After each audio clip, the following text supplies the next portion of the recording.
All right, here we go. The 72 Scout 2, known as the Army Scout. Built in 71. Right there and right there, you can see the white stripes. I believe, from what I've seen, the other Army Scouts, they had white stripes there if they were MP. So I believe it was a military police scout. Don't know, can't prove it. The yellow under multiple shades of green, I can't explain. I don't know. All right, here we go. Walk around. Not hooked up. New master, new booster from Doug. Rebuilt Holly card from Doug. And I've not touched this. I literally just walked in the door. So you're getting it in all of its glory. Over here, I wired a starter relay, brand new starter. I will promise you that it will crank. I put a new heater control valve over there.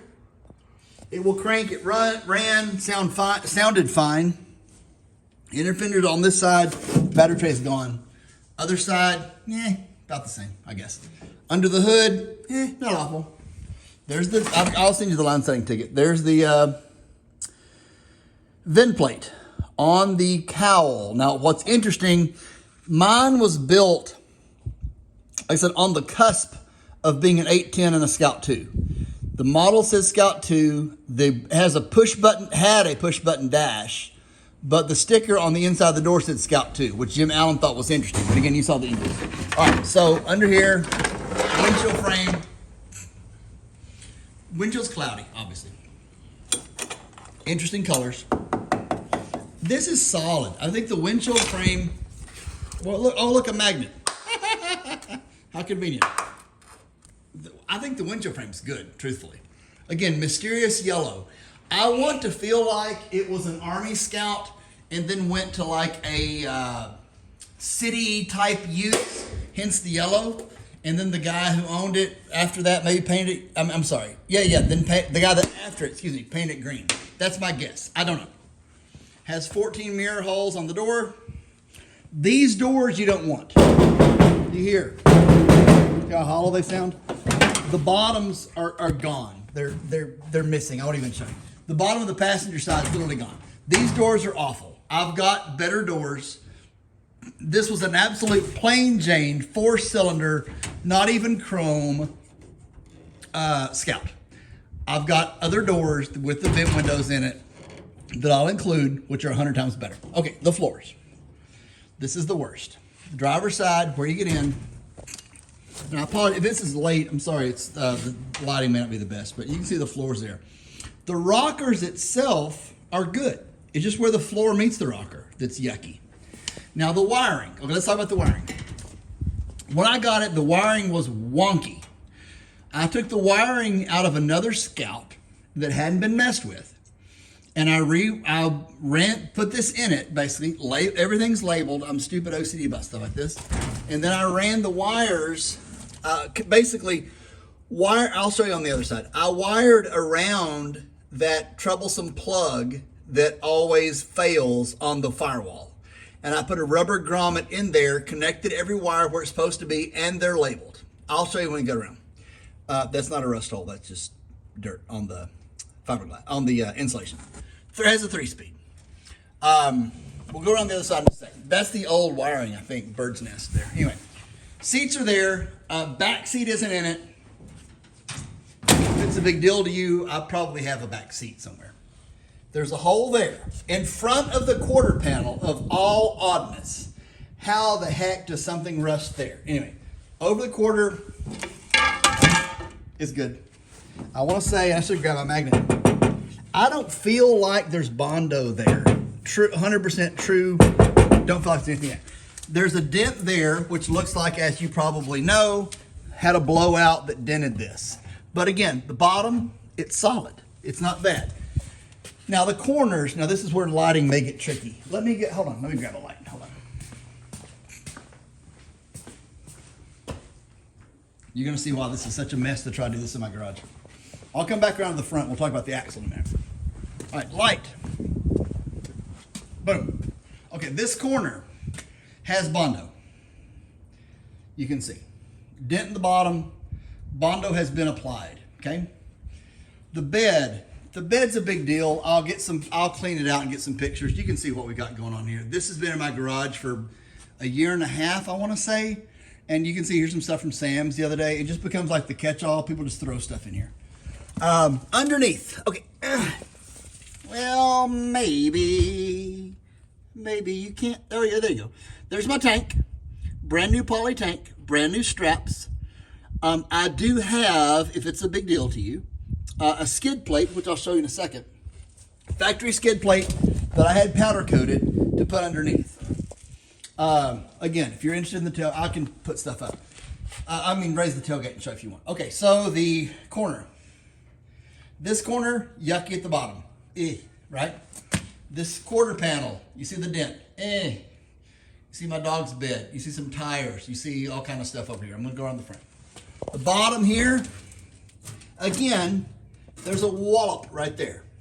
Why? I don't know. Who knows what happened right there, right? It does have, and Doug told me the brand. It has a 2.5, I want to say, inch lift on it from some lift manufacturer who I want to say is no longer in business. But let's go on the rail. You'll see some rust there on that little cap. And there's, well, this is just laying there. I'm not hiding anything. It's just laying there. It's like it's here. Okay, so the motor, hang on, let me click on the light. This is like the worst, most unprofessional video of all time. I think a kid turned the light off. Okay, we talked about the motor. 345. The guy that I got it from, this was the way it was when he bought it. He bought it to LS swap it, didn't LS swap it. I tracked down the original owner because I'm a bit of an internet sleuth who told me that he got it and back in, this is a horrible video, back at some point in time swapped in a 345. Okay, so here, this is the cool part. See that? That number matches the number on the whatever you want to call it, military plate. Okay, 345. It was running, I bought a rebuilt carb from Doug, put on it. Promise you the thing will light up. Fire right up, runs like a top. This hasn't really been, it is connected, but it needs to be redone because this is the valve for the drum brakes. You really need to get the one off the parts truck for the disc brakes, right? No power steering. I told you that. No power steering. Firewall. Starter relay, I told you I added that when I had everything out. New alternator. Let's go around the other side and watch me continue to throw things off the truck so that we can look at it. Oh, let's look while we're here. Hold on. Front axle. Okay. Dana 30. This all started with the changing of the brakes. Started changing the brakes, took the hubs off, then realized, wait, I could swap in Dana 44 outers from the knuckles out, according to Doug, which I started to do. Well, then it became, well, while this is out, while I've got everything off, I might as well take out the axles, right? I might as well change the front cover. I might as well, everything. Anyway, so it became where now we have the front axle with the thing open. There's the chunk. This tube, not the tube as much as that, was like mud, literally full of mud. So at that point, it's like, you know what, idiot? You started with a simple changing of brakes and you got yourself to swapping the front axle. Now it's off. Now it's on jack stands. Now it can't move. Now you're stuck. So anyway, so it's like, you know what? Forget it. I'll figure it out. Anyway, I would put the power steering off the other truck. The Dana 44's off the other truck. There's the front fender with some little bit of cancer there. See that? Okay. Anyway, so that's the issue right now, is that it's sitting right here. All the Dana 30 stuff is right here. The Dana 44 stuff, well, it's right there actually. So there's the knuckles off the 44. I'm going to keep those because I would swap the axles off the 76 anyway. I cleaned these up to put in here. I had new ball joints pressed in. I'd like to keep those to use on the Scout that I'm keeping. Anyway, okay, moving around. Grill, good. Front bumper, I talked to you about the white stripes. Look up the Army, look in that article that I sent you. It doesn't talk about them, but you can see the other one had the white stripes there, which I think is kind of cool. Interestingly enough, and Jim didn't know, there are no holes in the grill for the international script. You see that? The international logo, right? So some 72s had it over on this side, over here. There are no pinholes for that thing. So to me, I thought that's kind of cool. Again, early 71, I'll send you the line setting ticket. Okay, let's go around this side.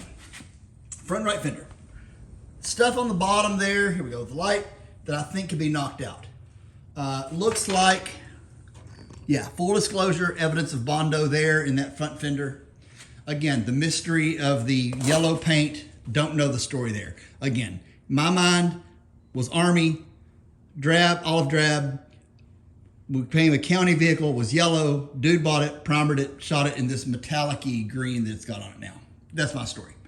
There's a couple places on the hood. No Bondo on the hood that I've seen, just places where the paint's chipped off or whatnot. All right, moving around. It's going to get interesting in a minute, you'll see. All right, so back at the bottom, front fender, good at the bottom. Again, we've talked about this. Brand new starter. I put a new starter on it. Front fender's good, other than a little bit of work that's needed there on the front. See a little spot there where, again, the paint's gone. Now this, that's not Bondo. That's just like the paint left. I'm thinking it wasn't prepped well. Again, the mystery of the yellow paint. Windshield frame, solid here. Again, I want to say this can be repaired / whatnot. Nothing major again. This door, now the passenger door is the worst door. This is the door, the bottom is out. I'm not even going to open it for you. Like it'll open and close fine, but the bottom of the door is like missing in action. Like it's rusted out. I'll open it and show you the floors. There's the the vehicle dollies that I thought I could stick under the front of this darn thing to move. Again, you've got lift springs, which that's cool. In fact, lift springs, is that you see the brand. Doug had heard of it. That was a brand back in the day, apparently, of springs. Anyway, so let me open the door real quick. So this door, or this floor, I should say. Again, forget this door. Pretend it's not even here. I have a better. Again, it's awful. No panels, anything. Front floor, solid. In my mind, is solid. The trim piece is still there where the floor meets the rocker. This floor is good. The floor behind is good. The bed, you have to take my word for it because there's so much stuff in there. I'm going to tell you, I'm 99% sure there are no major holes in the bed. I don't feel like there's anything in the bed at all because I took the skid plate off, by the way. Skid plate. I took the skid plate off. I put the tank in it. I actually primed and brushed on Rust-Oleum on the bottom side of the bed under the tank, so I wouldn't have to do it again. And there's nothing major there. Okay, now let's look at the quarter on this side. So we've got some interesting stuff going on here. Again, I believe from paint not being prepped. Right here on the corner, the bottom of the quarter, looks nice. It's just a spot there. God knows what those circles are. I didn't do that. It was like that when I got it. Again, so around the rim, booyah. Oops. Sorry, the lights. Looks good. Back here is good. Back that corner is good. I think I showed you the corner when I was around the back. Again, there's a dent there. But it's just, again, there's the dash. That'll line up with numbers on the line setting ticket. Oh, hold on. Let me go around the front. You think I'm a professional videographer by now. So there's the grommet. So I wired basically through the plug so that I wouldn't have to deal with that pesky grommet on the firewall. So anyway, I have a relay wired, the brand new one-wire alternator, fuel filter, brand new fuel lines from, well, it's a new fuel pump, obviously, too. And again, it'll crank. Inner fender on this side. Inner fender on this side, not bad. Heater hose is new. Heat selector valve's new. Again, I was making decent progress until I hit the front axle. I was like, ugh, now what? So, what else do I have? Let's look at that. Okay, I have another part Scout that we haven't really talked about yet. So there's the original front. The black dash is the original dash. Again, that's a round hole. That's a push button, but the tag, bear with me, Scout 2. The glove box tag says Scout 2, but it has a round push button. This dash isn't the best. It's been hacked. The one behind it is a good dash out of another Scout, okay? So I think, again, you really need both.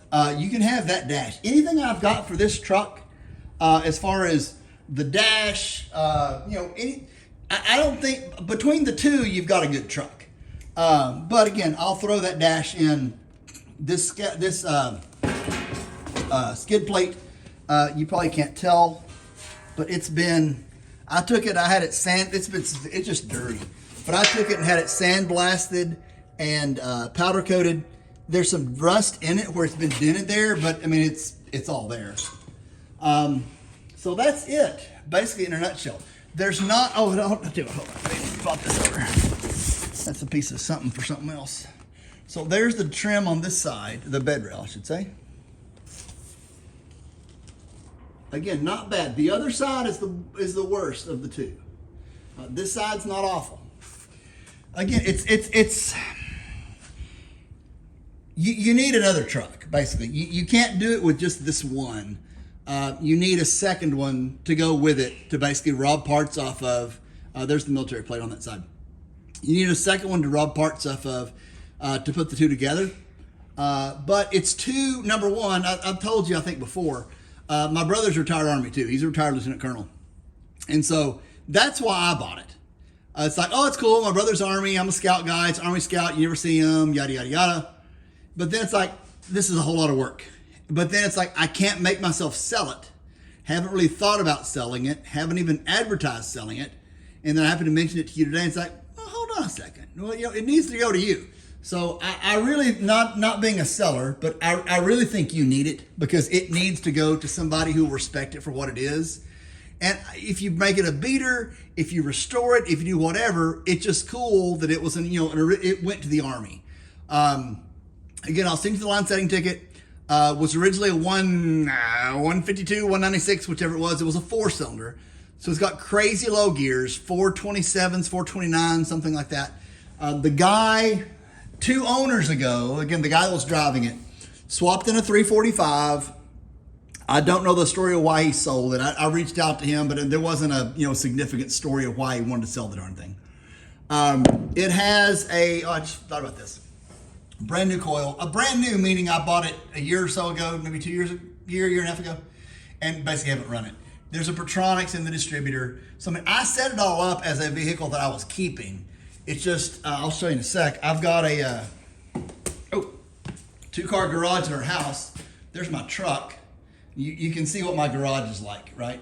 So there's 1 car, 2 car, shelves over there. I mean, it's been sitting here taking up space for so long that I would really just like it to have a good home. I'm not as concerned about the money as it finding the right place. I'm kind of funny like that. I'm the caretaker is the word I like to use. It needs to go to somebody who will respect it for what it is. It doesn't need to be parted out. It's too good to be parted out, but it's an ambitious project. So anyway, anything specific you want to see, let me know. I'll show you while I'm here.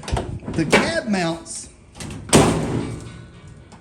I want to say the cab mounts are good. I mean, you see what's going on there. The worst spots really is that corner where there's Bondo, which, every Scout's backed into something, and the floors on this side. Now, I'll also tell you, I've got floor repair panels and rocker repair panels that came with another Scout that I bought a while back that I don't need. So I'm happy to include the metal for the outer rocker metal I have, the floor metal I have. I'm happy to give you those. I don't need them. I don't want them. They came in another Scout. In fact, they're stacked over here by the skid plate. I should have mentioned it was over here. So there's the floor. I've got both. I've got both floors. I've got both rockers somewhere. They're either here or they're at the storage unit. But anyway, I've got them. But anyway, that's what I've got. 4 Steelies that are on it. Old tires, obviously old tires, but a heck of a lot of tread left on these tires. They all hold air. I mean, they've been sitting here for, again, a year or two, and they're good. So anyway, let me know if you have any other questions, anything else you want to see. I'll be glad to take any videos you want. Thanks, buddy.